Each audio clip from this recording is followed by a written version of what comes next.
हरिः ओम श्री गुरुभ्यो नमः। हरिः ओम।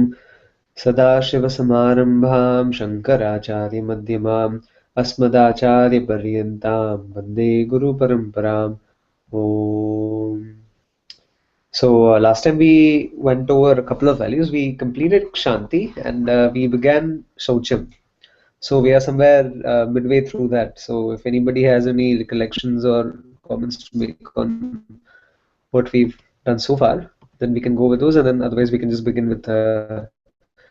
Of course, we'll start with the Dhyan Shlok and then we'll begin with these. So just a moment, we'll share the screen.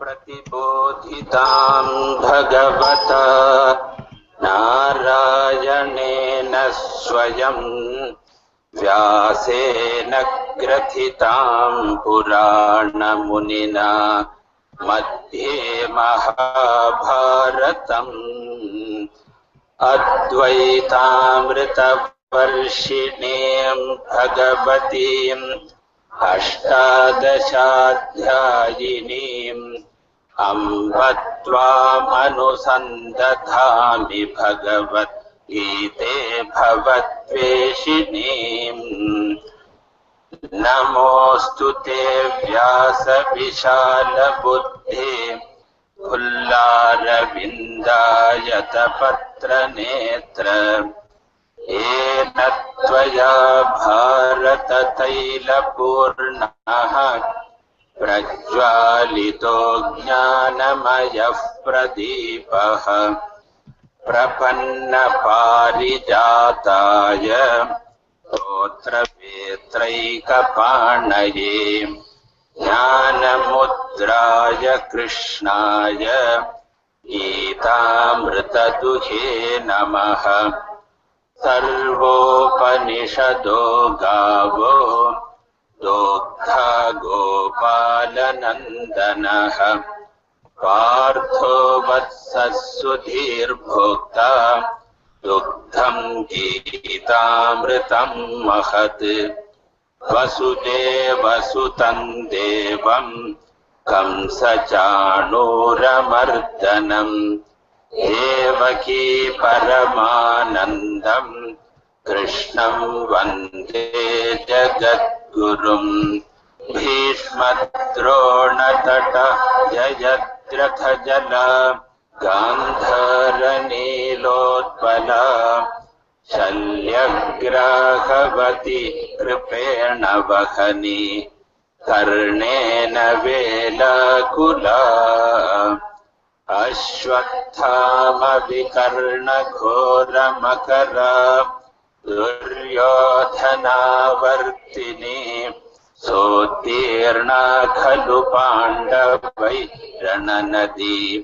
कैवर्तकः केशवः पाराशर्यवचः सरोजममलम् गीतार्थगन्धोत्कटम् नानाख्यानककेसरं हरिकथा सम्बोधनाबोधितम् लोके सज्जनषट्पदैरहरः वेपीयमानं मुदा भूयात् भारतपङ्कजं कलिमलं प्रध्वंसिनः श्रेयसे मूकं करोति वाचालं पङ्गुं लङ्घयते गिरिं यत्कृपातमहं वन्दे परमानन्दमाधवम् यं ब्रह्मा वरुणेन्द्ररुद्रमरुतः तुन्वन्ति दिव्यैस्तवैः वेदैः साङ्गपदक्रमोपनिषदैः गायन्ति यं सामगाः ध्यानावस्थिततद्गतेन मनसा पश्यन्ति यं योगिनो यस्यान्तं न विदुः सुरासुरगणाः देवाय तस्मै नमः।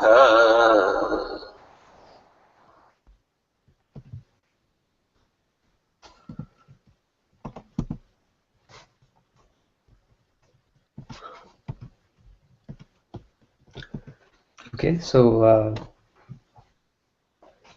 we can begin where we left off. So over here, Asocium has several subcategories, and last time we went over Asocium, like how it relates to selfishness and how it relates to self-condemnation. So today we'll go over how it relates to jealousy and then continue forth from there. So let me quickly assign like the reading orders.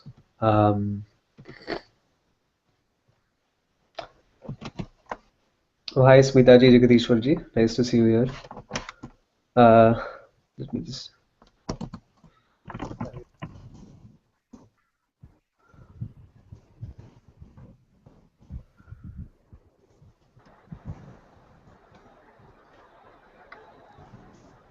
Sorry, I missed out on a couple of sessions, but I hope to be more regular. No. You had a lot on your plate, so don't worry about it. Anytime you can come, it's always a pleasure. Thank you. Yeah, just to give a brief recap, I think you've been with us, right, in the Value of Values to start with. No, I haven't, not any of the sessions. Oh, acha. So what we decided to do was to take a little segue into Value of Values. So far in our Bhagavad Gita home study, we completed the introduction entirely, and we completed the Dhyana shlokas. So the next thing in the series was giving the context of the Mahabharata. So that's how you study the home study, so you have a good idea of how it's structured. So before the context of the Mahabharata begins, actually Pujya Swamiji strongly recommends that we all study the Value of Values before entering the Gita. So I thought most people did not have the book, and honestly, most people don't study unless you are all together. So I thought this is a good way for us all to get on the same boat, and then we can resume our Gita studies once we are done with this. So now we are halfway completed with Value of Values, and the other half is remaining. So we'll be done in another month and a half or two. Yeah, I'll follow up the previous post, so that's not a problem. Okay, wonderful. So Abhinavji, do you want to start here? Yeah, I'll start. The Ashaucham of jealousy. In Sanskrit, jealousy is called Matsarya. Matsarya is defined as Parutkarsham Drishtva Jayamanaha Santapaha. Having seen the screen has vanished, Prashantji. It's vanished? Yeah, it's back now. Okay. Parutkarsham Drishtva Jayamanaha Santapaha. Having seen the excellence of another, sorrow is born.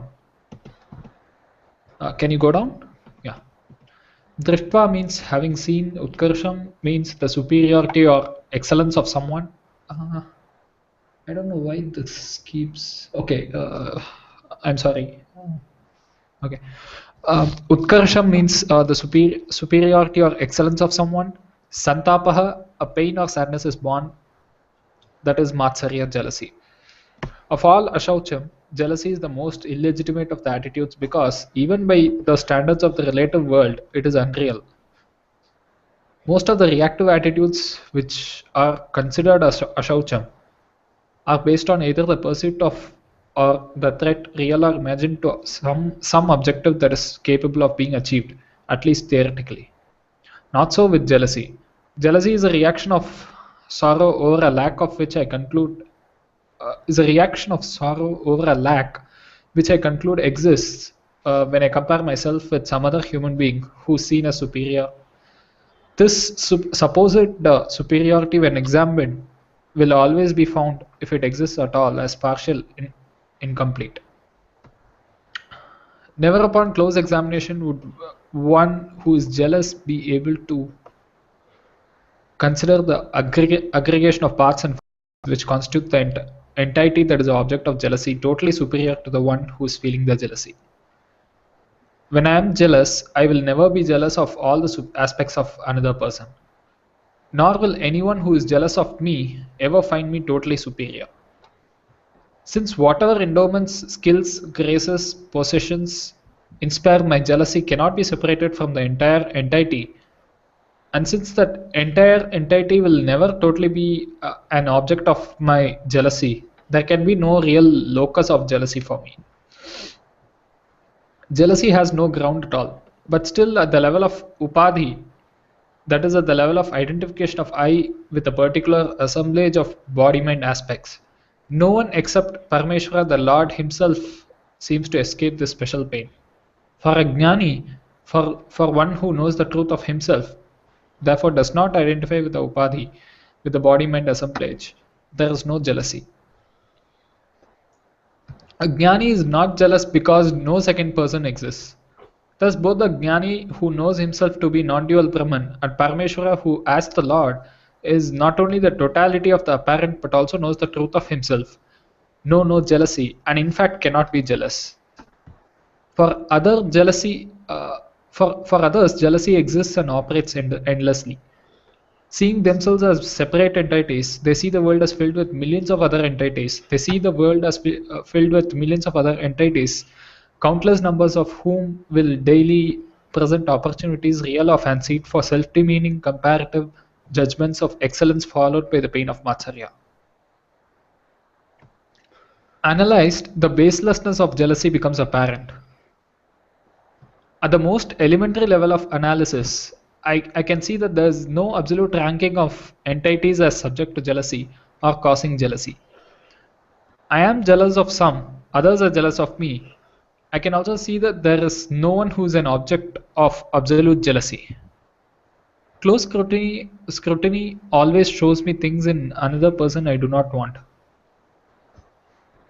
Those who are jealous of me would also reject many things associated with me.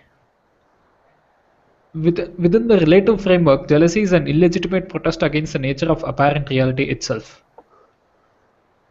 Jealousy, baselessness as it is, nonetheless strikes at the heart of my deep dissatisfaction with myself, my desire to be different, to be full, to be complete. Can we go over this footnote as well? Yeah. So, okay. The Parameshwara, whose body-mind complex is the aggregate of all upadhis, is all-knowing, all-powerful, all-pervasive. He is the totality of all names and forms.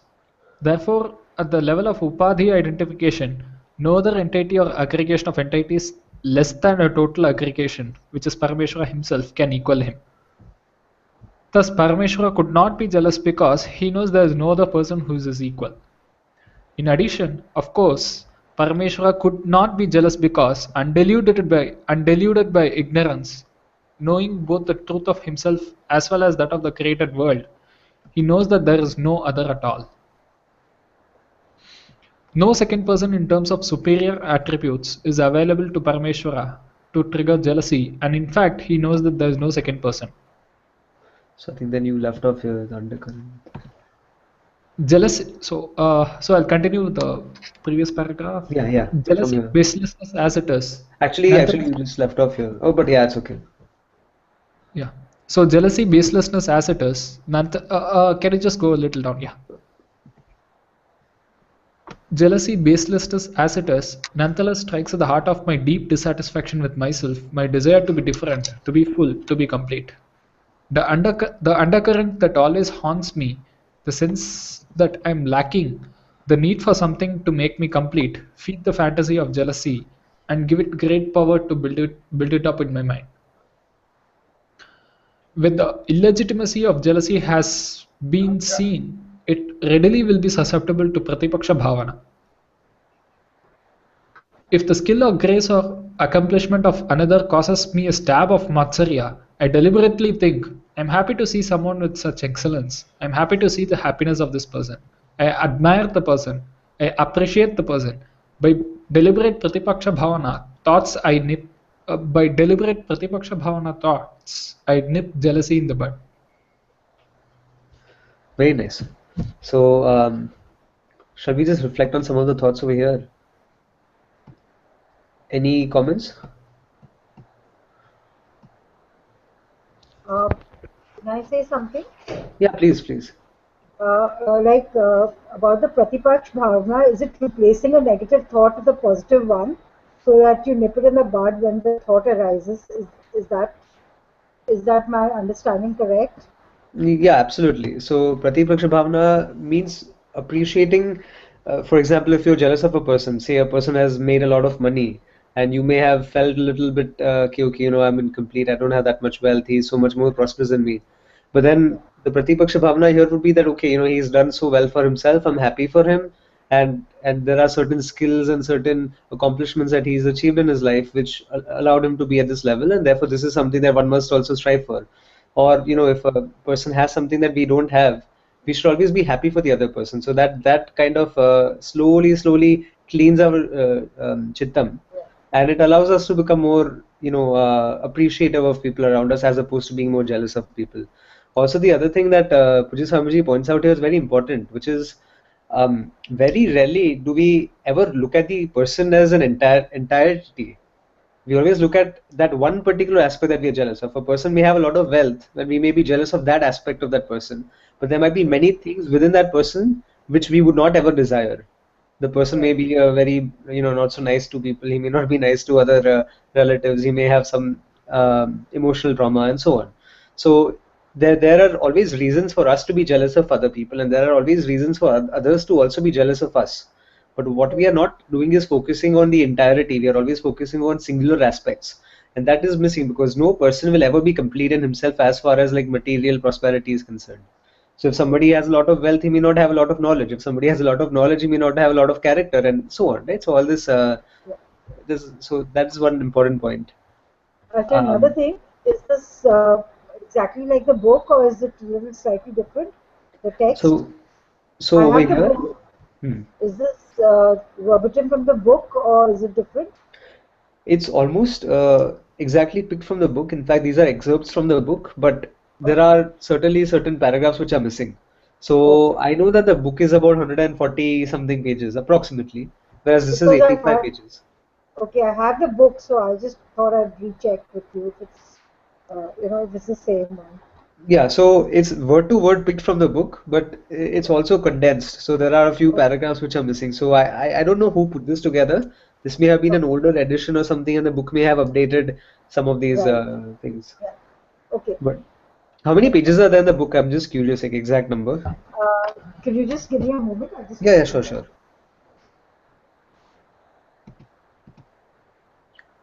It's 154. 154, right? Yeah, so this is approximately about 155. 60%. Yeah.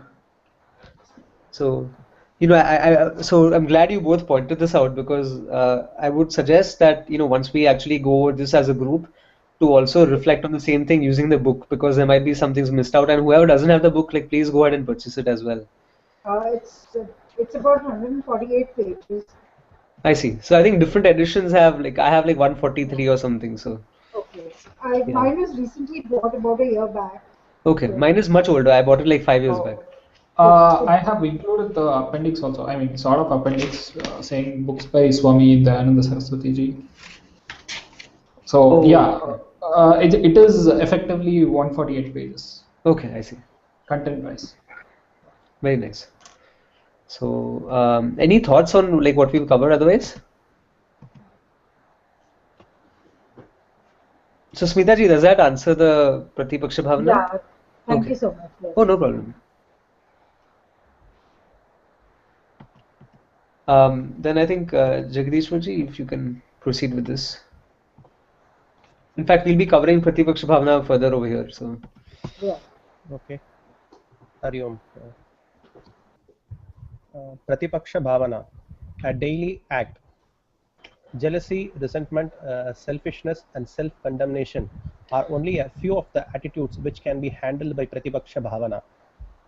Any attitude that settles in my mind which is opposed to peacefulness, accommodation, non injury, non pridefulness, and similar values can be neutralized by choosing to entertain the opposite point of view. This should be done daily. Pratipaksha bhavana is a daily act for the mind, like bathing for the body. Pratipaksha bhavana thoughts at first may seem false, but as they are deliberately done day by day, they will become real and spontaneous. A mind kept clean in this manner will be a quiet and alert mind. A clean, quiet, alert mind is comfortable with itself and ready to learn to be taught. Oh, sorry, this was a little short, but we can maybe do another paragraph here. Okay, you want me to continue? Yeah, you can do like one Okay. long paragraph. Okay. Sthiryam. Sthiryam is nishta, firmness or of steadiness. Derived from the Sanskrit root stha, to stand, sthiryam indicates constancy or perseverance. Sthiryam is karma nishta, swadharma nishta. Steadfastness in action, steadfastness in one's own duty. A steady effort on one's part towards whatever goal one has committed oneself to achieve or towards whatever duties one's responsibility imposed upon one is sthiryam. When it comes to applying effort towards a goal, most of us find ourselves to be what is this? Arambhashuraha. Arambashurah. Okay, that is heroes at the beginning. We start any undertaking very bravely. We are lions of resolution at first, but the enthusiasm wanes. The Sorry. energy of the heroic beginners dwindles when the total effort required becomes clear. Then some pretext is found to escape completion of the job. Lack of steadiness towards a commitment results in goals not being achieved, bringing a buildup of guilt over failure to complete what was started. Styrium means there should be steady effort towards whatever you have committed yourself to achieve until it is achieved. A steadiness that neither yields to laziness nor is disturbed by distraction.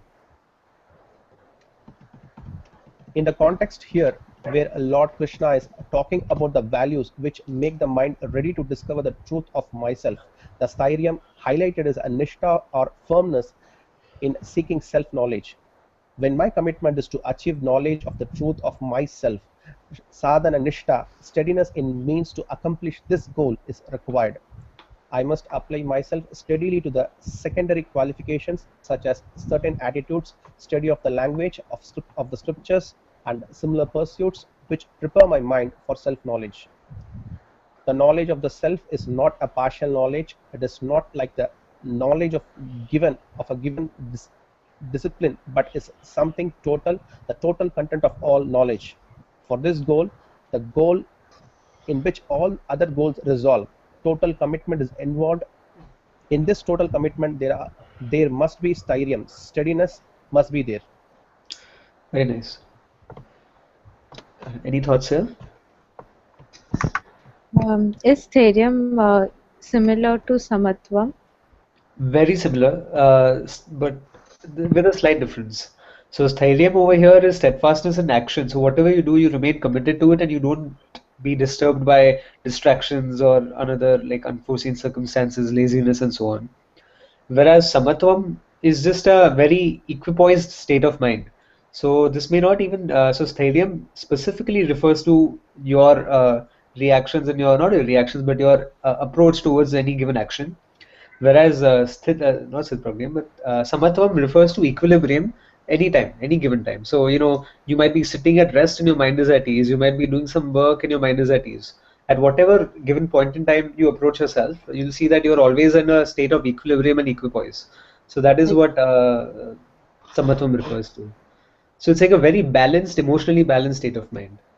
I think both go hand in hand. So if you have samatvam, you'll have sthyrium if you get your priorities right. Yes. And to have samatvam, you also need sthyrium. Yes, but I just feel that Sthairya here is more. Sorry? We are talking about samadhana or samatvam. What happened? We are talking about samadhana or samatvam. Samatvam. Both. Yeah. So I think samadhanam and sthyrium are both mean the same. Yeah, samatvam is something different, right? Yeah, samatvam means emotional balance. Yeah, samatvam is equal equilibrium of the mind. Equilibrium of the mind. Yeah, samatvam. So yeah, you definitely need some degree of samatvam in order to even be in sthairyam. So yeah, there are definitely parallels, but I think the context that Swamiji describes over here, it is karma nishtha and swadharma nishtha. So whereas samatvam does not really get into karma nishtha or swadharma nishtha, it's there at any given point. So you could Yes. even be eating ice cream and you could be having samatvam. So I think that's the only slight subtle difference that he describes here. Because anyway, I'm going by what Swaminiji said in our last class when she described like what samatvam was. So, but yeah, very true. These are very parallel. It's hard to distinguish the two. So I agree with that completely. What I would like to say is that one helps in achieving the other. It's not that one is independent of the other. Yes, that's absolutely true.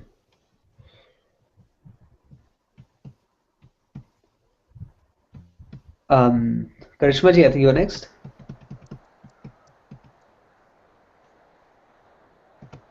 Hari Om everyone. Atma Vinigraha. Atma Vinigraha means mastery over the mind. The Sanskrit word Atma basically is the name for whatever is met by the first person singular I. In this capacity, Atma indicates many things which, depending upon the frame of reference, have a sense of I. Atma can be used for the physical body, or it can refer to the vital functions of the body. Mind can be called Atma, or sometimes functions. Atma stands for the ego, sense of the mind. The Ahankara. Atma also is Sachidananda, the timeless, limitless awareness that is the truth of I. Less clearly, but in a similar sense, the English word I, when analyzed, refers to various functions and assemblages as well as to the ultimate content of I-ness, depending upon the speaker's context. I am tired is a body I. I am hungry is a function I know this. I am sad. I have decided to do this. All of various activities of the mind I. I own it, I did it, I enjoy it, are all ahankara I, the ego I. The English I can mean when the speaker knows the nature of himself, the simple I am of Sachidananda, the fullness that cannot be qualified. Here in the context of Lord Krishna's instruction to Arjuna, Atma simply means the mind or the antakarana. Vinigraha means restraint or curbing, which in order to avoid any connotation of coercion or repression is translated with reference to this value as mastery. What is mastery of the mind? Is it checking or controlling the grey matter, the cells of the brain? No, that which must be mastered is not the brain. What must be mastered is one's ways of thinking. The mind is a colorful kaleidoscope of fanciful thoughts which come and go, never constant, rarely still, subject to sudden starts and turns, capricious notions. The mind is whimsical by nature, but I, the thinker, need not fulfill the fancies, yield to the caprices. Fancies and notions are many, that is the mind, but I am the sanctioning authority. Even in relative terms, the mind is not a definable entity, but only a changing collection of thoughts, shaped by my ways of thinking. In general, these ways of thinking will be of three types: A. Impulsive, in which unexamined thoughts born of instinct hold sway; B. Mechanical, in which prior conditioning is the dictator; and C. Deliberate, wherein my buddhi, the evaluating function of my mind, consciously examines my thoughts, accepting or dismissing them in accordance with my value structure. There is a fourth way of thinking, spontaneous, in which my thoughts, without deliberation, conform to the highest universal values, have become my personal and assimilated values. In essence, spontaneous thinking is complete Atma Vinigraha. As preparation for self-knowledge, we are concerned with relative Atma Vinigraha. Atma Vinigraha, mastery over my ways of thinking, can be relative only since complete mastery requires knowledge of self. It is only knowledge of self that can completely destroy the hold of the likes and dislikes that compel and condition my ways of thinking. Thus, when Lord Krishna tells Arjuna that Atma Vinigraha is a part of the Jnanam preparatory for self-knowledge, this qualification must be taken as relative. What is relative mastery? Complete mastery is characterized by spontaneity. If I am impulsive or conditioned, I am not a master. If I am deliberate, I am not a complete master. But through deliberateness, I can be a relative master. Relative mastery is characterized by alertness and deliberateness. I have relative mastery over my ways of thinking when I rationally examine my thoughts and either consciously accept them or dismiss them.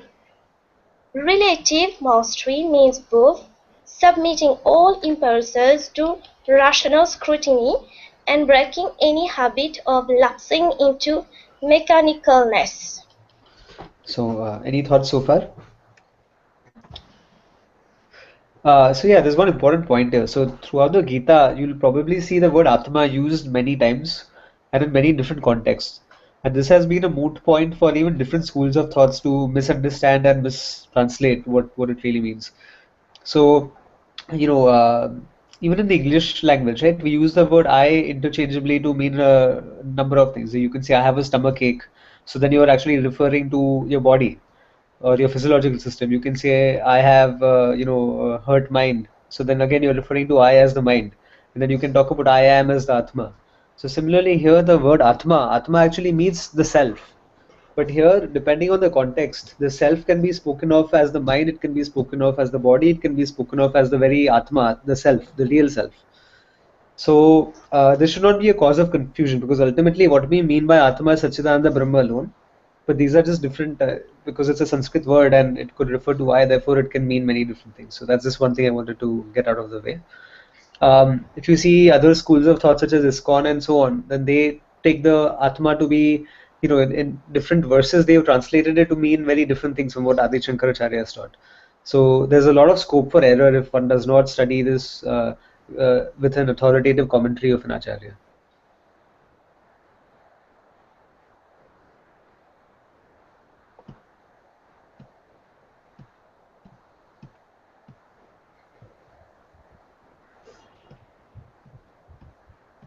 Any comments on the other sections we did?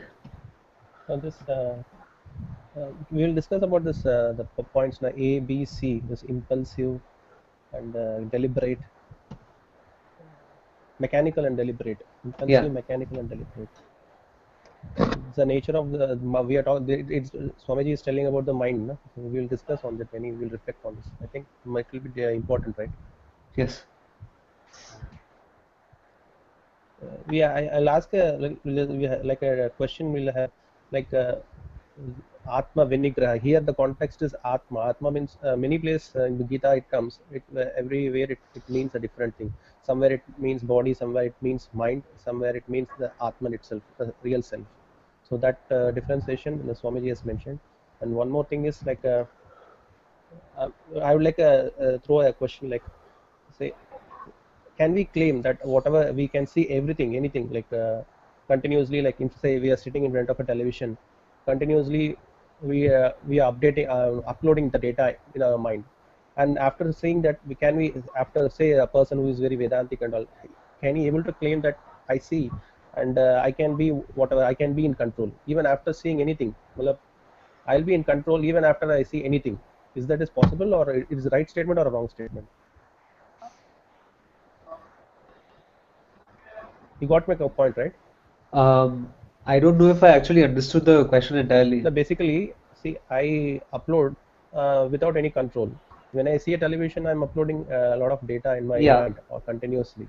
So after seeing anything like without control, the data is uploaded, and still will I able to have a control on whatever I want to do? I will do it.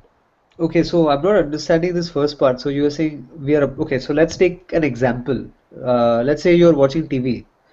Yeah. Now you have the sense input. Here, the sense input is hearing and viewing, right? So the eyes and the ears are Hmm. the Yeah. organs that are involved over here. So Hmm. all of this is going and it's getting registered into the antakarana. Yeah. So whatever enters your eyes and ears, that you don't have control over as long as you are exposed to that stimulus or exposed to that environment, right? So as Yeah. far as the exposure goes, you don't have control over that. Now, Hmm. I think your question is, do I have control over? So my question rather is, do I have control over what? Like, how does it relate to the sense input? I'm trying to understand that. Say you are having a regularly we are exposed to one particular ad, like Okay. say it's an ice cream, or some say we'll take it as an ice cream. Regularly the mind is seeing regularly the same ad we are seeing again and again. Say well, so really in real case when I come across the ice cream store, will I will be able to discriminate? Okay, this is maybe it is not right. Maybe it has it's a non-vegetarian. There is a discrimination in the mind. Yeah. And so will I have the control to say Okay. no and So go? basically, your question is, can I go against the conditioning of my mind? Do I have control Yeah, the over the mind will ask conditioning? it. Right? In short, basically, that's what you're saying. Yeah, yeah, So yeah, that's right. can I go against the conditioning of my mind and can I exert mastery and control over that? Yeah, Yes. So yeah, that's right. so yeah, so I mean, okay, I'll give you an example. Myself and Unnati, we are very naughty in a sense, and anytime there's an advertisement on TV, we make sure that we don't buy that product just because it's like getting in the way and it's trying to brainwash people. Now let's take the example. You have to logically break down anything you see. You have to use the tools of logic and you have to dismantle it completely. Many years ago, there used to be an ad of Pepsi, and Amir Khan used to be in that ad. This was what I'm talking about, early 90s, when we used to watch cricket and all, and these ads used to keep coming after every over. Suddenly, after a few years, Amir Khan started endorsing Coca-Cola. Rival, arch competitors, Coca-Cola and Pepsi, they are rivals, and he's endorsing both. So in my mind, I'm basically saying that what is this guy's conviction? Does he really want to endorse this product? Is there something good in the product, first of all, right? So if there's a celebrity in an advertisement, or if there's something, in USA especially, when you show ads for cars, they'll show like this woman wearing a bikini and she's washing the car and all, and then somehow that is supposed to sell the car to me, whereas my mind will question that what is the car about, what is the horsepower, what is the mileage, what is the control, what is the accident ratings, all of these things. So anytime something is, anytime your mind is being conditioned, it has to counter question that what is this conditioning that's happening and do I need to buy into it. So many young people, especially the younger generation and even kids when they're growing up, they get very easily influenced when they see their favorite celebrities, when they see some role models or whatever endorsing a particular product. Take Amitabh Bachchan, for instance, right? I think he's a good actor, but then he's endorsed more than 50 products, from watches to Ambuja cement to this to that. I mean, what is the conviction behind a person endorsing something? So, anyway, in short, what I'm trying to say is that anytime there's a propaganda or anytime there's something being promoted and anytime there's a scope for your mind being conditioned, you have to use the buddhi in order to analyze what exactly the input is. And then you yourself have to make a decision in the end that do I need to buy this product? And again, I'm only referring to a specific advertisement, but then there are other conditionings also, right? For example, a person says how you should look, a person says how you should feel, a person tells you what you should own in order to be happy. Like especially if you look at a consumerist country like the Western worlds, then somehow according to them, happiness equals more ownership, having more control over objects, having more products in your home. So you have this wardrobe of clothes and you have a fleet of cars and you have this mansion and you have a garden and this and that, therefore you should be happy if you have these things, and if you don't, you should be unhappy. So again, you have to go back to your cultural moorings. You have to see what your shastra teaches you, what your acharyas have taught you, that am I happy regardless of the circumstances, and then that becomes the tool that you use to dismantle that conditioning. So I feel that a person who is able to really question oneself and one's assertions and one's proclivities, that kind of person does not have much difficulty in some sort of relative mastery of the mind. So after you reach a certain level, you will find that nobody can condition you, nobody can influence you to feel, to behave, or to accept something which doesn't make sense to you. So it's always important to keep the buddhi in the forefront. That's my view on this. Yeah, and that's what Swamiji also says, that be deliberate while making choices. So don't go by having those impulsive decisions or making it mechanical based on your prior conditioning. Yes, and another very, as Swaminiji also mentioned last time, if somebody, if your favorite food is rasgulla, and somebody holds a rasgulla in front of you, then automatically an input is generated in the mind, and your mouth will start drooling, right? I think somebody else, I think last time Shaliniji used that expression that I start drooling. But then Yes. Swaminiji said that what if you add 2 rasgullas, 3 rasgullas, 4 rasgullas, 5 rasgullas, you add 10. After that, you'll be like, bas karo, I can't have any more, and now you'll be disgusted by the thought of rasgulla. So one has to keep this viveka alive also, that even if I think that something is enjoyable and something is very attractive to me, too much of it will give me pain anyway. So this kind of relative discriminative buddhi is very essential in order to assess anything that we have in the world, any thought that we entertain. We have to always use these tools, and that's why Vedanta Yeah, study is so important. yeah, but is it advisable to what we see in Sama and Dhamma? This that is also one of the quality. Like, is it advisable to upload it? Then you give a resistance thought. See, there is many things in the world of plurality. Many things are there. So we without any control, we upload data in our mind, and for every data we have to oppose, we have to discriminate, and we have to. Is it advisable to witness it? Then you give this reverse thoughts. So I have two Like it is, answers over we have to here. discriminate. I have two Yeah. answers over here, depending on where you are at, right? So this is a judgment that everybody has to make for themselves. Yeah, it depends. There are level of people also different. There are some Exactly. people who is highly discriminative, highly having a discrimination and dispassion.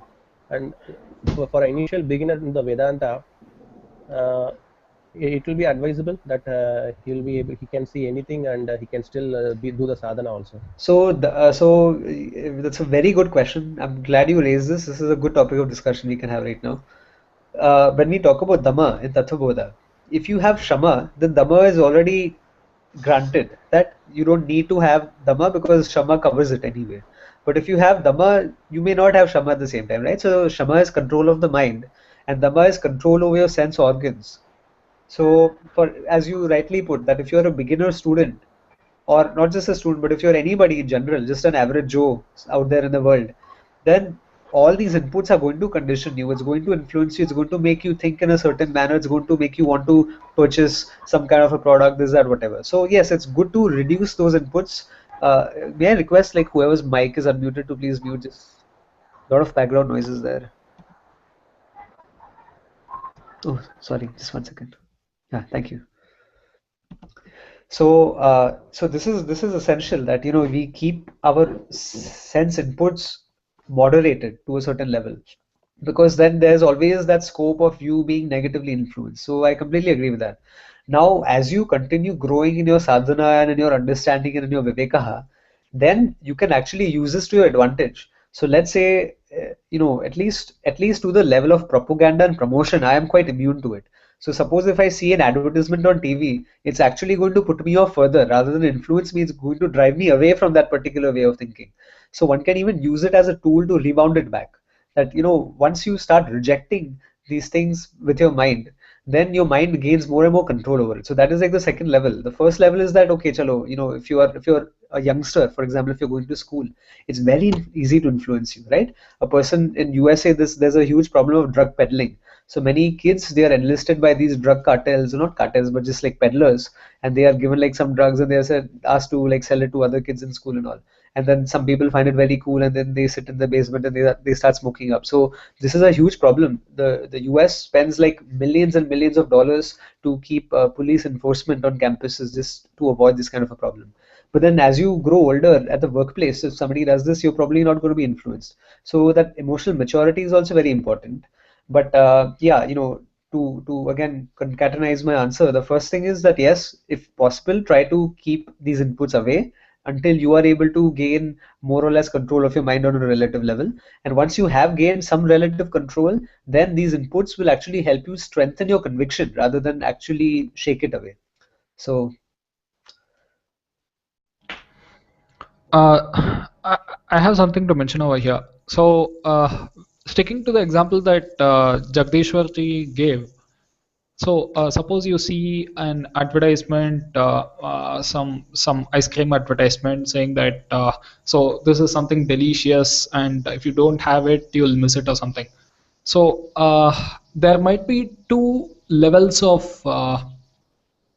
absence of mind control that might be operating if you fall for the advertisement. So one might be because you didn't critically examine what the advertisement tries to convey, and second might be you didn't critically examine your own desire. So you might so in the first case you might just fall for the hype that the advertisement created, and the second case you're actually falling for the desire, and this the advertisement was merely an activating event. So so in the first case the impulsive so the first case was an impulsive response to the advertisement as such, and the second case it was an impulsive response to the desire.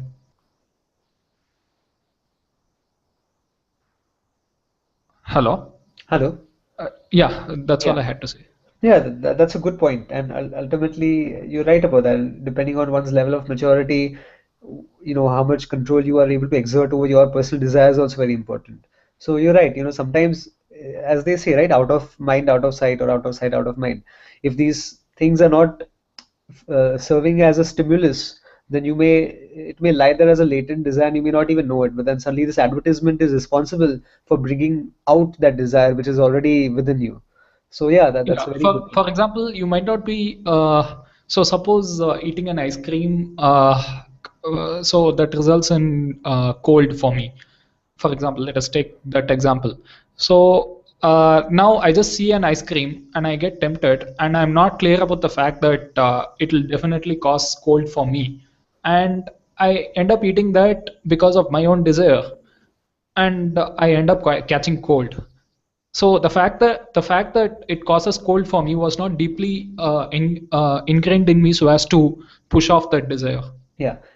Relating to value of values, you do not have a value for catching a cold, or rather lack of catching a cold, as much as you did for eating the ice cream, right? So it's again a conflict of values, and one was superior compared to the other.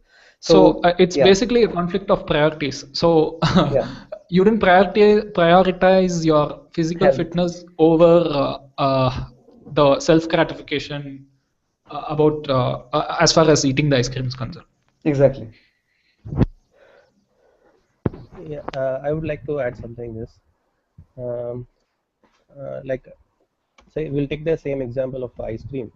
Uh, like regularly, basically, I'm getting attracted to some object in the world only because of the nama and the rupa. Okay, the nama and the rupa. Anything basically, it's a nama rupa meditation continuously. See, when we are seeing an ad continuously, again, why they are the logic of putting the ad is also when you see again and again, your mind gets caught up with that, and it is going to get admiring that visuals and all. Basically, the mind can grab only the nama and rupa. The desire is been dropped in the mind. So when it will keep multiplied when you see again and again.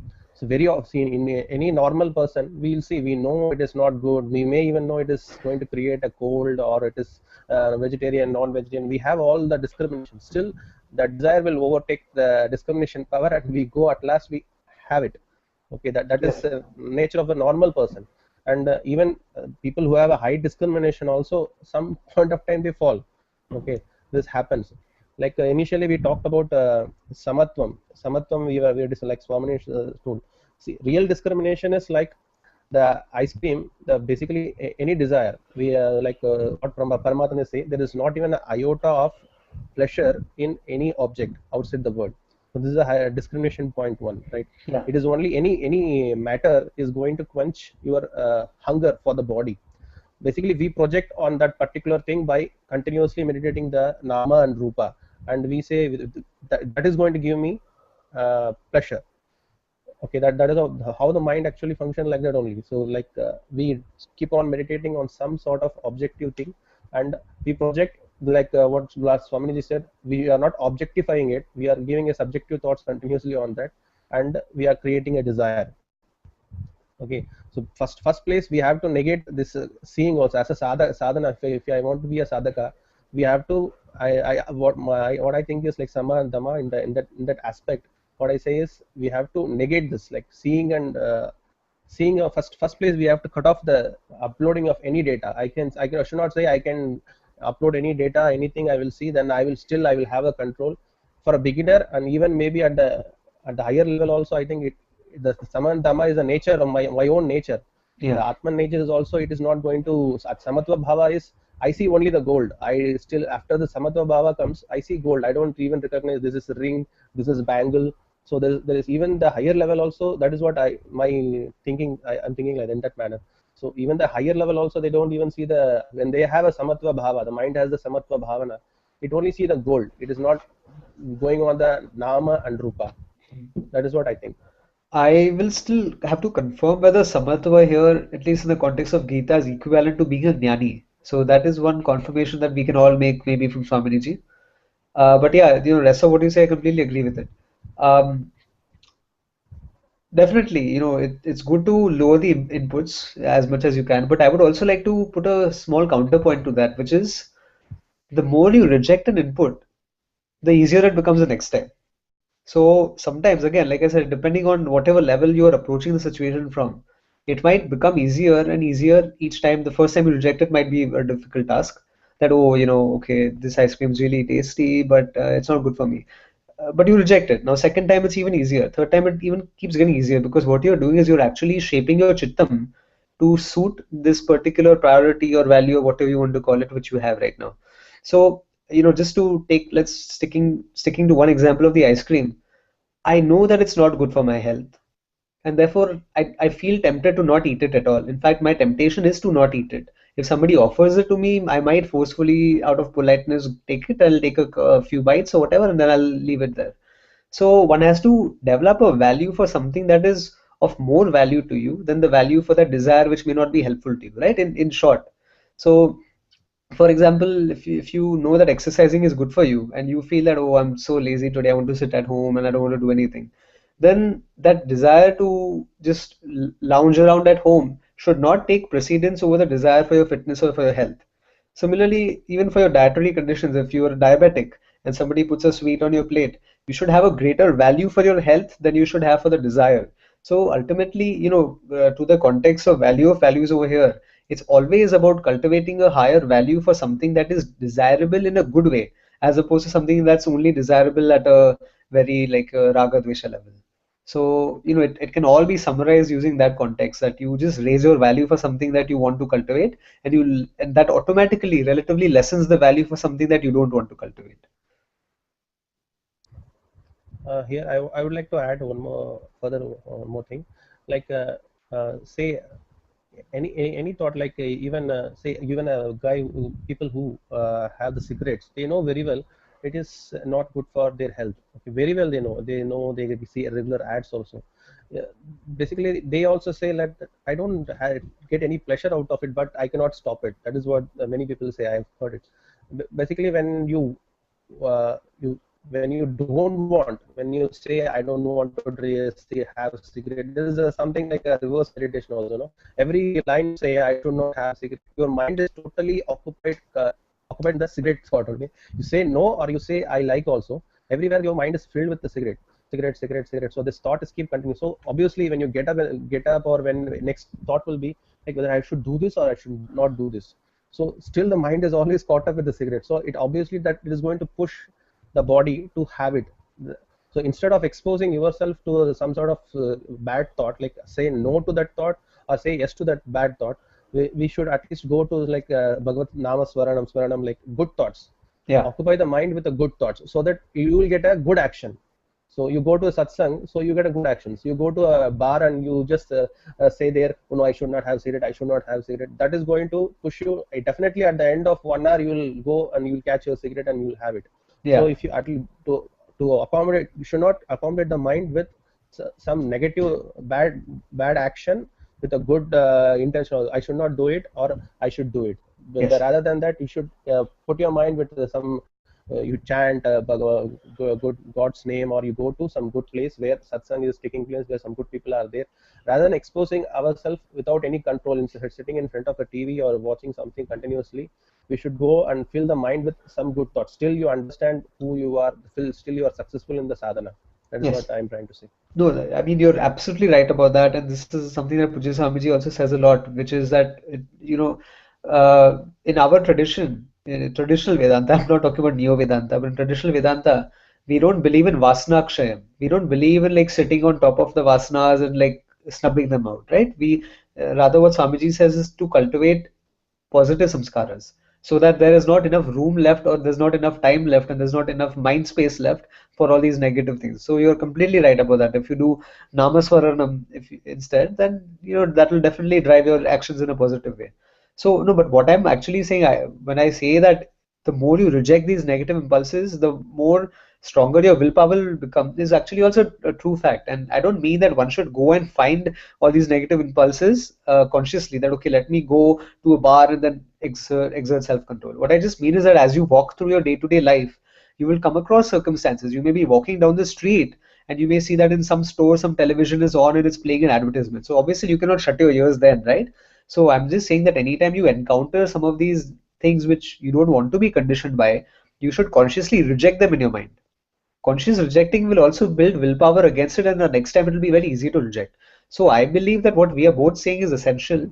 What you are saying is absolutely true, that you replace it with something good, but also it helps to negate and to reject something using discriminative prowess. So both of these go hand in hand, and they will ultimately help us accomplish what we are looking for. No, what you're saying is also right. What you're trying to say is like when when the vasana of a particular object, we are not say the thought regarding that taste of an ice cream or the nama rupa of the ice cream. We are not say for 6 months I could able to resist myself. For 1 year I'm not even having it. I'm not even seeing it. So basically that thirst, the vasana for that particular object is getting weakened. That is what you're saying, right? Yes, it gets weaker as you continue rejecting so it. same way, like a person who is having a cigarette, if you, instead of saying this and that, like I should not have, I even better discriminating that if I have cigarette, this is going to harm my body and all. Rather than that, he should have the discrimination. Okay, he has to stop there, and he has to occupy his mind with some good action. So in the course of time, say 1 year or 2 year, so the curiosity to have that the desire pull is going to be less. Obviously, he will be able to win that desire after some few years or a few months of, he could able to say that basically the vasana has been reduced. So the pull in the mind, the pressure in the mind has been reduced. So what you're saying is also right. That is right. Yeah. Absolutely. Basically, So you have to occupy your mind with good vasanas. Create a good vasana, like Vivekananda said, create a good vasanas. It's very possible. You can. We are the one who has created the bad vasanas. So you have to occupy with a good vasana. You can create a good habit. You can even create a good new taste also. New taste food, which is good. We have good vegetables. Slowly it will take. We will get used to it. That taste the other thing will get reduced. No, absolutely. In fact, even from my personal experiences, I know some friends, like I was talking to a few Americans and all, and they used to eat chicken and other things before. And then, I exposed them to some of these vegetarianism concepts, and I showed them a few videos. There's one amazing documentary called Earthlings. And now, the move from chicken to tofu was not a very easy one, right? Because you still have that addiction or whatever that is there. But once they cultivated the value that, no, this is cruel, this is not good, then that discriminative prowess automatically gave rise to a sense of liking for tofu. And now they go, and when we go out, we order tofu in place of like all this meat and all that they used to eat earlier. So you're right about that completely. So like again, to summarize, there are two steps, right? As we both propose. The first is that you use discrimination to say no. So let's take the example of a cigarette. If you are a chain smoker and somebody introduces a cigarette in front of you, then there's one option, which is to jump to the namaswaranam, which is definitely helpful. The second option, along with namaswaranam, is to first not reject it, saying that no, this I don't want to take the cigarette away from you, but rather, okay, here is a cigarette. These are the chemicals contained in it. This is the harm that it causes to my body. I respect my body, I value my body, and therefore I don't want to have the cigarette. So there are two types of rejections. One is where you know that Gandhiji's thing, right? The three monkeys: close your eyes, close your ears, close your mouth. The other rejection is where you actually are okay, you're looking at it objectively and you're breaking it down into the constituent resulting actions or the resulting consequences which are a function of that particular desire. So the first thing is, if I smoke this cigarette, it's going to cause damage to my body, and therefore the cigarette is bad for me, and then you jump to namasmaranam, right? So I think we both agree to that exact principle, that Yeah, discriminatively better reject. suggestion. What I would give is like knock off from the place. That is a better suggestion. See, No, no, already mind is No, no and then I knock off from feel the place. that will be so difficult, no? Like if you just go away from the place again, after some days you will feel that okay, I have to. That place will start calling you. yes. See, the thing is, No, it will continue better being is there. The impulse no, will continue being exposing. there. See, no, mind is exposed to this sensory pleasure for so many years or so many janmas. So better to not to test yourself in the initial stages, No, no, no. Okay, even okay. at the So higher stages also. maybe I didn't explain myself correctly. I don't mean that you go consciously to test yourself. I'm saying that you come across circumstances in your life where you cannot escape from. You might be in a position, you might be passing down a road, you might see something which you would not necessarily want to see, but you still are face to face with that input. Then there you have to exercise the option of rejecting it, because the thing is, until and unless you face these desires, you cannot resolve them. You cannot resolve them by ignoring them. You cannot resolve them by brushing them under the carpet, because they will come back again in the future. What if you come across the same thing again in the future? At some point, you have to consciously know that no, this is not correct for me, right? So that's what I mean, that one has to resolve this intellectually in the mind rather than ignore it. So yes, Yeah, when you ignoring is a beginning one. Then discrimination by continuous discrimination, the strength grows to say no. exactly. So yeah, I think we're both saying the same things. Yeah, yeah, that's right. Yeah. So Smitaji, would you like to start from here?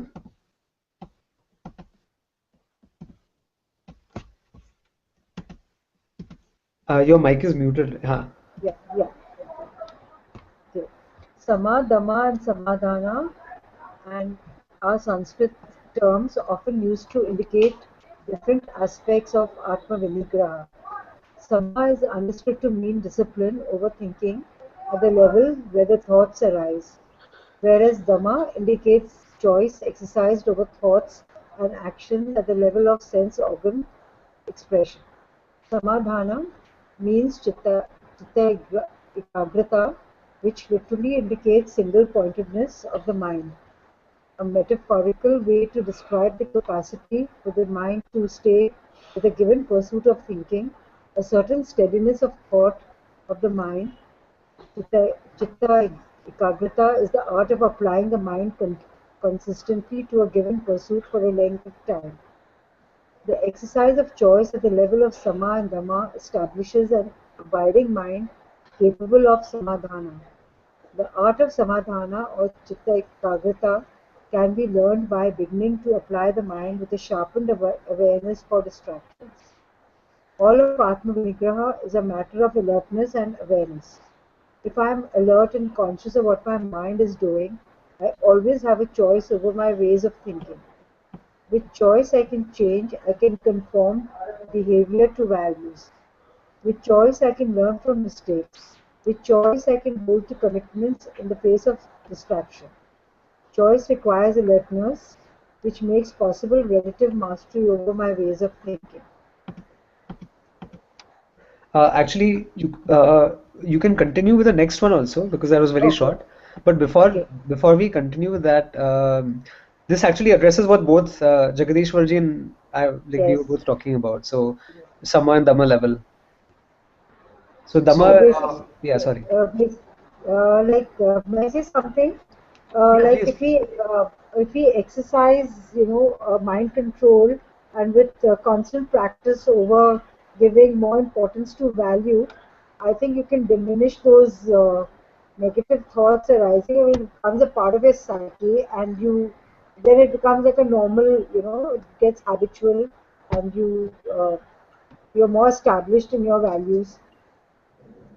You're absolutely right about that. So. So, like, would you have any personal experience that you can share, which um, where this might have helped you? I have a major sweet tooth, and I am unfortunately a diabetic. But I try to exercise, control over, taking sweets and all. So in the long run, I have managed to kind of control myself, and I do walk regularly. So even in spite of you like you don't want to be such a like to rest in bed in the early mornings, but I definitely uh, I try to keep up to the values I impose on my health as much as possible.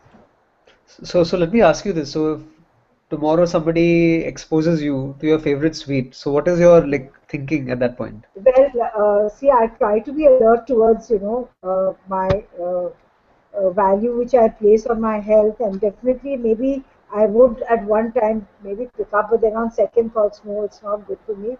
So I try to give maybe 10 out of one time I might just pick it up, but as much as possible I give more value to that. I see. Yeah, I have a similar example. Like when I was young, I used to have a lot of soft drinks and a lot of ice creams. But once I got to know that, okay, these soft drinks are aerated and it's not good for health, I immediately placed a higher value for my health than to that particular soft drink. So it's been almost like consciously 15 years, but now it's become a part of my system. So even if I see 10,000 cold drinks in front of me, or even if I see one cold drink, I'll not get influenced by it. So it's a matter of growing out of your desires eventually. So if you keep exercising it and keep your values in place, I don't think it's difficult. It's just a matter of understanding it in your mind. That's a very good point, and this is what Pujya Swamiji always talks about. I'm glad you talked about it. He says it's never about killing your desire. It's always about growing out of it. You automatically end up rejecting it. Ultimately, that is like the desired thing that we want to accomplish. And so this example I had given earlier in Tattvaboda, which is that if you're a child, then what you desire is a balloon. Then you become a young adult, and you desire a fast car. You want to, like, well, you're going to college or whatever. Then after that, a few years, you desire to be with somebody, an ideal sort of woman that you're looking for, man, woman, whatever. And then after that, you desire something else. You desire a house. You want to settle down. This, that, you desire to have children. You desire to have things. But then you find that every time you have another desire, it takes precedence over the previous.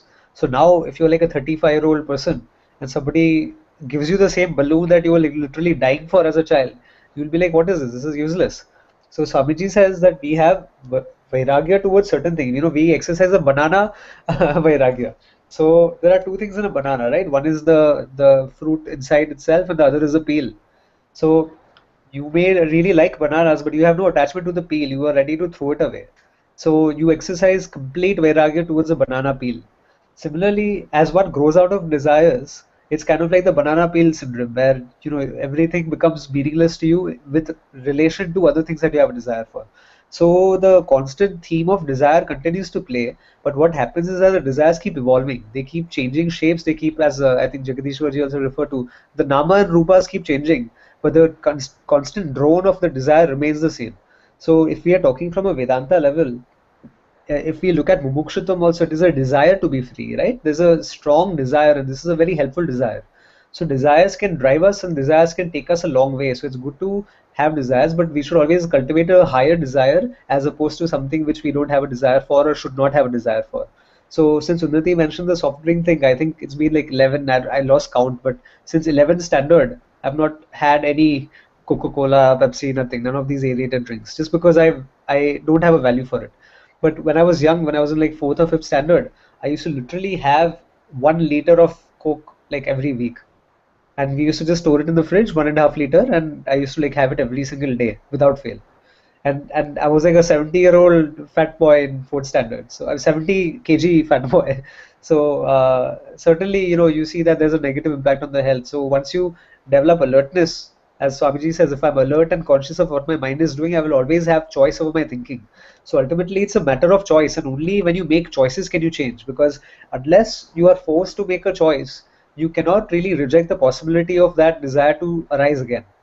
So one has to consciously, with 100% full choice behind that action, reject or accept something, and that will continue to build your willpower as you go through with life.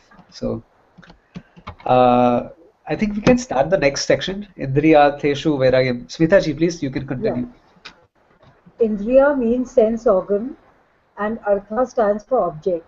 Vairagya comes from raga, passion or desire, joined to the negative prefix vi, which turns the meaning into dispassion.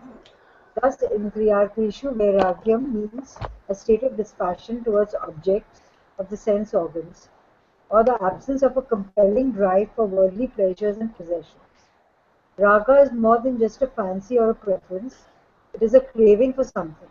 One who is free from such cravings is called a Vairagi, and his bhava, the state of his mind, is called Vairagya, a dispassion towards sense objects. What does dispassion mean? Does it mean putting a barrier between sense objects and me? Should I turn my head away, not look at or listen to when something is there that might fascinate me? No. This passion is not a state of inner suppression. It is a serene state of mind characterized by total objectivity toward the things of the world, the objects of the senses. This passion is not suppression of desire. This passion and self-suppression are contradictory states of mind. They are mutually exclusive. Self-suppression is predicted in the presence of passion to be overpowered or crushed. In dispassion, there is nothing there that requires suppression. No compelling desires command the mind of the Vairagi. How can a mind be freed from compelling desires? How is a dispassionate disposition gained? Dispassion is gained by clearly seeing objects for just what they are, by seeing, without subjective distortion, just how objects relate to me, to my happiness and welfare. Basically, a human being seems to find himself a wanting person. All my compelling desires turn upon this human sense of want. That I want to be a complete person and that, as I am not, is the common human experience. Seeing myself as incomplete, unfulfilled, inadequate, insecure, I try to bring completeness to myself by the pursuit of pleasure and the acquisition of things. I devote myself to two of the fundamental human pursuits, the struggle for kama and that for artha. Kama is the Sanskrit word which stands for all forms of sense pleasures. Kama indicates not just eating, but gourmet eating, not just drinking, but drinking as a compelling pleasure. Artha stands for all kinds of things which I think will bring security in life to me, wealth, power, influence, fame, and name.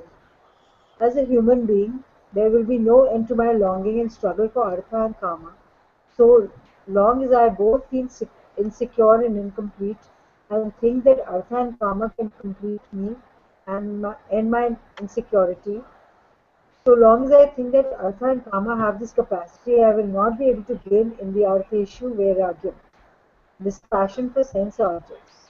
Become free from the compelling drive that is called raga, the desire for artha things and kama pleasure, I must, by analysis and discernment, recognize that no number of things ever make me secure, nor does any amount of pleasure fill my sense of emptiness.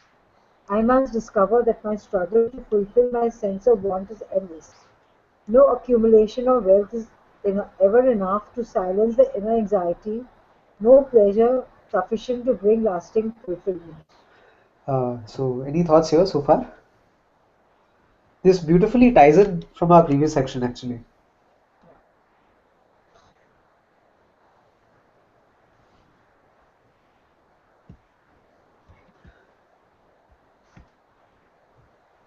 So here's an open question. Where does one draw the line between artha and kama? Like personally, like if I were to ask everybody personally, where would you draw the line? When your At what point basic does, yeah? when your basic necessities are met and you're comfortable, when you're providing for your family, and at that stage and beyond that, I think money has money becomes redundant, when your basic necessities are met. So it depends on what value you give to money at that point. Yes. So, like for example, what would a basic necessity constitute? You have shelter, right? You have a You have home. shelter, yeah, you have You are able food, to you eat have food. You're clothing. able to sustain your body. You are able Yes, to have a place to sleep. Maybe you are having some sufficient education, some sufficient health. you But have a good then job. You good can, again, that good job is also, it's very subjective. So a person can live yes, on an income of 5,000 rupees, or he may look for income of like 50,000 yeah, rupees. So that's true. this is what Swami Paramathanji says, that many times we mistake our karma to be artha. If a person really has to question like how much do they need in life, then the needs are significantly fewer than our wants. Like today, we True. all need a cell phone. It's not that we cannot survive without it. I'm not saying we should. I have a cell phone. I'll probably continue having one always. But the thing is that in the Western society, in the Western way of thinking, turning our luxuries into needs is progress. Whereas in our Vedic context, turning our needs into luxuries is progress.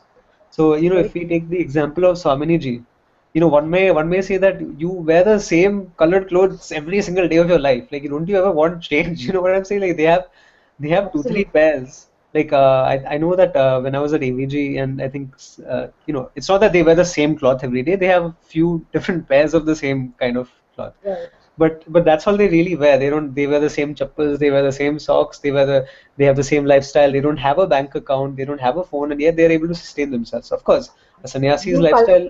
Hmm?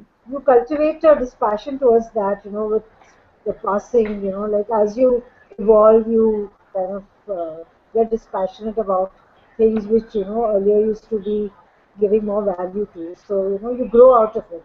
Yes. So it's basically that. Exactly. So, success in our context would be to turn our wants into luxuries, or rather turn our needs into luxuries. So, the ability to say that, yes, I can live without this and I can live without that. I don't need a big house and I don't need these things. If you have it, it's okay. But there's Yeah. one thing that Swami Paramathanji said, which is very beautiful, that anytime you walk into what you apparently seem to possess, always look upon yourself as a caretaker. So, there's a prayer that when you enter your home and you leave your home, you say that, okay, now I'm entering Ishvara's home and I'm simply living here and taking care of his possessions. I'm nobody. I'm simply the one who's taking care of Ishvara's possessions, and all of this glory, this abhuti, it's all Ishvara's. That's So very, if one maintains that sense of dispassion towards one's sense objects, then they'll never be embroiled in this whole controversy of like ragas and dveshas. They'll always look at oneself responsibly, because anytime you take care of something, and I think I recently quoted Swami Dayananda ji on this, where he said that if you look at your body, if you look at your mind, if you look at everything else as only something that you're taking care of, as opposed to being you or being yours, then you will do an infinitely better job at it. You'll be able to manage it better as well. So, uh, there's a lovely talk by Swamiji, Pujya Swamiji, exploring the given in one of the spiritual heritage, there's a mm, series of talks. It's a very beautiful talk on, in this context. So if anybody would, like, if they hear that, it's really nice. oh yeah.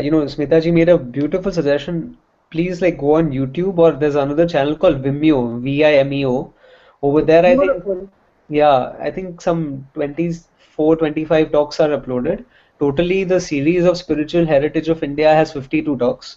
So if you are able to make the purchase, I personally am very clueless about where to buy these things from India, but I know that it's very easy for me to make these purchases in US, since we have a Gurukulam over here. So like, please find out from somebody who knows, and yeah, these are wonderful talks. So, when Smitaji is referring to exploring the given, everything that we have, as Pujya Swamiji mentions, is a given. We have a body, it's a given. If you In ask fact, for, he, Mhm. says, people buy a flat, an apartment, and they don't even possess the land. And you claim to have a flat. Then he says, "Do you own the floor?" He's saying, "No, I have an apartment on the floor." "Do you own the floor?" He's saying, "No, that could be somebody's ceiling." "So do you own the ceiling?" "No, so that could be somebody's floor." So you go on, and eventually you realize you own nothing. Yeah, It's so strange, but when you get into inquiry and analysis, and you realize it's so meaningful, and it really makes a lot of sense, and you just get more and more objective about how your life should be and how gracefully you accept things in Ishvara's order. So I Absolutely. think it's just beautiful. Yeah. That's Definitely, I'll ask you to share more of your like experiences from that talk as well. So as and Okay, when, just please yeah, comment. I'm a morning walker, so I hear one talk every day. I mean, it's been like now from since 5 years since I have, come into Vedanta. I don't miss a talk or, Yeah, I'd like to speak something. about you a little bit here because I think when we started all this Bhagavad Gita study group and all, Yes. Smita ji and I, like, the Bhagavad Gita study group today has 30,000-ish members approximately. That's a fantastic landmark, and I think it's totally your effort, Prashant. No, I mean, no, I I've mean, been it's all paying of us put attention. together because No, she and I'm I, nowhere in the picture. I was just a part of it. That's it. But I've learned a lot from you, so I owe you a lot. no, thank you, but yeah, you're also, very wonderfully dedicated. And Smita ji unfailingly does her Agnihotra Homa every single day in the morning before sunrise. Every day. So that's amazing, performing a yajna at home every single day of your life. So that's this is very something that every grihasti is meant to do. There are a few things which are compulsory, not well, I won't use the word compulsory, but which are highly recommended that we should do every day. One is, of course, you should definitely do your Gayatri. If you're initiated, you should definitely see your Acharya for that. Second is if you can chant the Shri Rudram, if you can chant the Purusha Suktam, if you can chant the Sahasranama, and if you can chant portions of an Upanishad, doesn't have to be the entire Upanishad, and if you can do a Agnihotra Yajna. So this is actually part of the Dharma Shastras, and many acharyas have also suggested that this is what every traditionally married family couple does. So I'll probably speak more about that later. But shall we move on to the next? Can Unnati read like from here? yes. It's from When I Analyze, right? Oh, no, it's all gains All of. game. Okay. Yeah. All gain of things of any kind of wealth also involves loss. No gain I obtain through effort is ever absolute. Every such gain involves a concomitant loss, a loss through the expenditure of time and effort required, a loss through responsibility assumed, a loss through some other alternative abandoned. Gain involves loss. A lasting sense of security is never achieved through artha. When I analyze pleasure, I find the same result. Human struggles for pleasure does not produce lasting contentment. I, like other human beings, live in a private subjective world where I see objects as desirable, undesirable, or neutral, neither desired nor undesired. When I observe reflectively, I find that what is desired by me is not desired by me at all times, at all places, nor is what I desire necessarily desired by other persons. What I desire, what brings me pleasure, is subject to constant change. Moments of pleasure require the concurrent availability of three factors: availability of the object of pleasure, availability of the appropriate effective instrument for enjoyment of the object, and presence of the proper frame of mind for enjoying the object. Being dependent on these ever-changing factors, moments of pleasure are occasional and fleeting. Objects and instruments are bound by time, the mind is whimsical, subject to mood change and to the discovery of monotony in what was formerly desirable. Analysis of pleasure shows that pleasure-like possessions fail me in my effort to find fullness and completeness. Pleasure proves to be momentary and capricious, while possessions, no matter how many, do not equate with security. My raga, my passionate desire for possessions and pleasure, is based upon my conviction that through the gain of artha and kama, my sense of want will end.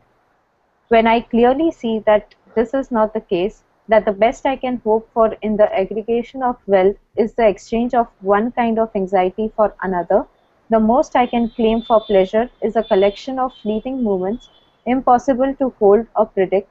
I am ready to discover in myself the state of vairagya, not from self-denial, but from an understanding which loosens the hold of raga upon me. I see that objects, whether sought for pleasure or security, really cannot give me what I seek. For dispassion, this fact must be known by me. Objects are useful, but none of them can give me what I really want. I see that I cannot find complete or lasting security in wealth or power or fame, nor can I find lasting fullness in accumulated moments of pleasure. When I don't place my security, my fullness, my happiness in these things, they gain an objective disposition for me. They become just objects for me, which I can assess for what they are rather than for what I subjectively expect from them. As simple objects rather than the answer to my most profound needs, they assume their proper position. I quit giving them an extra capacity which they do not in reality have. I see money as money, not as a guarantee against insecurity. I see a house as a house, not as a source of happiness. I see land as land, not as an extension of myself through possession. I see these things as they are and do not give them any extra subjective value. When objects are stripped of the subjective values projected upon them by me, which they seem to have when I look at them as a source of happiness, I am objective about them. I am dispassionate. This is the mental state of Vairagya. Beautiful. Wow. This was like a Yeah, atom bomb I drop. guess, yeah. And this is similar to what Smitaji said about placing a value upon something. Yes. And if you remember, this is also similar to the discussion that we had offline regarding question raised by Jagdishwarji on the role of media and all that. Oh, yes. Yes. Right.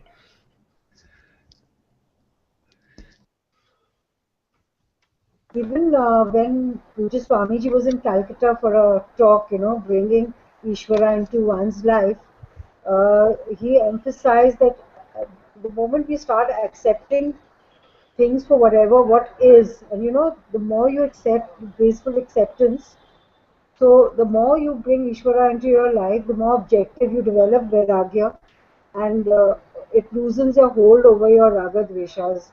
So that's very important to cultivate this value. So I think everyone should practice this passion. So it it's a beautiful value to cultivate. Yeah. Yeah, and also Swaminiji always mentions that try to convert your desires which are binding into Yes. non-binding desires and turn your likes into preferences. I guess that's what is emphasized over here.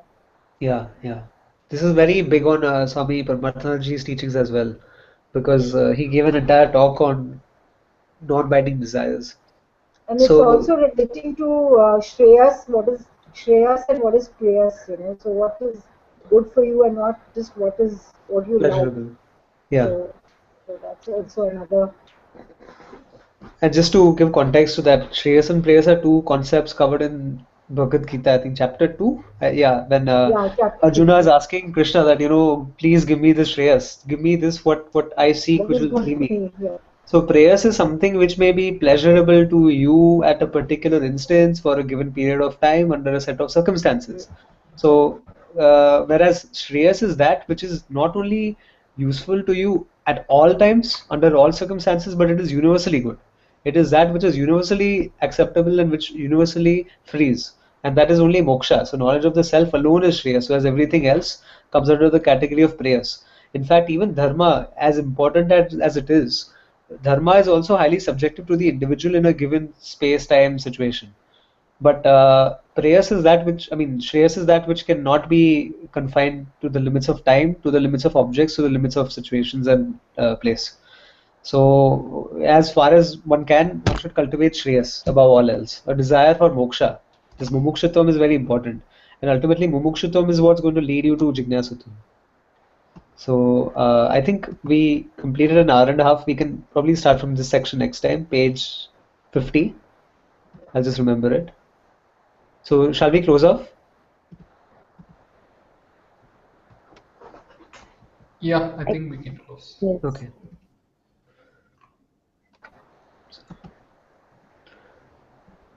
Om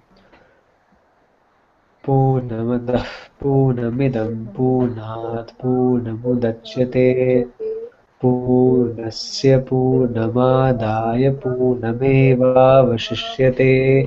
ॐ शान्ति शान्ति शान्तिः हरिः ॐ श्रीगुरुभ्यो नमः हरिः ॐ It should be Om Shanti Shanti Shanti. No, in Purnamadav, the Shanti, the is No, Anudatta. Shah should be Udata. No, Udata, I think. not in Yeah. Purnamadav. So this is Swami Paramathanji when he said this. Not for Purnamadav. This is for all the other Shanti Matas. So when you say Sanamavatu, there'll be Om Shanti Shanti Shanti. Whereas when you do for Purnamadav, it's Om Shanti Shanti Shanti. Yeah. That's what I meant. Oh, okay. That's what we did, right? I thought you said the other way around. Oh, no. It's maybe mispronunciation, but yeah. So, okay, I'll see you all next week. Hari Om. Yeah, Hari Om.